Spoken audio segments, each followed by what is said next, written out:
রাজধানীবাসীর দ্রুত ও নিরাপদ যাতায়াতের অন্যতম ভরসা মেট্রো রেল। কিন্তু এই মেট্রো রেলের নিরাপত্তা নিয়েই এবার সামনে এসেছে গুরুতর কিছু প্রশ্ন। হাইকোর্টের নির্দেশে করা স্বাধীন সেফটি অডিটে ধরা পড়েছে অবকাঠামোগত ও কারিগরি নানা ত্রুটি। সবচেয়ে উদ্বেগের বিষয় শত শত বিয়ারিং প্যাডের ক্ষতিগ্রস্তের খবর। ফাটল পাওয়া গেছে পিলার ও গার্ডারেও, এমনকি রয়েছে অগ্নিঝুঁকির আশঙ্কা। হাইকোর্টের নির্দেশে গঠিত স্বাধীন সেফটি অডিট কমিটির প্রতিবেদনে উঠে এসেছে এমআরটি লাইন 6-এর বেশ কিছু গুরুতর ত্রুটি।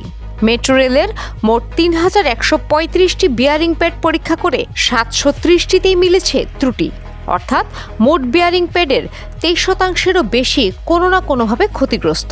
ফার্মগেট এলাকায় একটি বিয়ারিং প্যাড খসে পড়ে পথচারী নিহত হওয়ার পরই এই নিরাপত্তা অডিট করা হয়। শুধু বিয়ারিং প্যাড নয়, পিলার ও বক্স গার্ডারেও পাওয়া গেছে ফাটল। ভায়াডাক্টের ৩৪১ নম্বর পিলারে ১ মিলিমিটারের বেশি ফাটল শনাক্ত হয়েছে।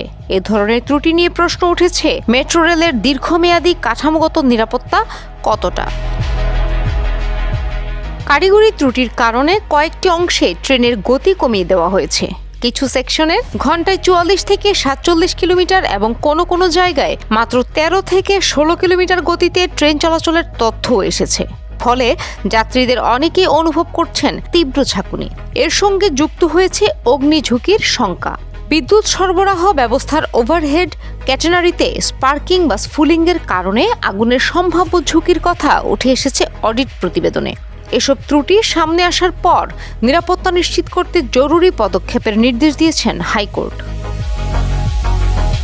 মেট্রো রেল ঢাকার মানুষের দ্রুত যাতায়াতের প্রতীক, কিন্তু এই ব্যবস্থার গতি যতটা গুরুত্বপূর্ণ তার চেয়েও গুরুত্বপূর্ণ যাত্রীদের নিরাপত্তা।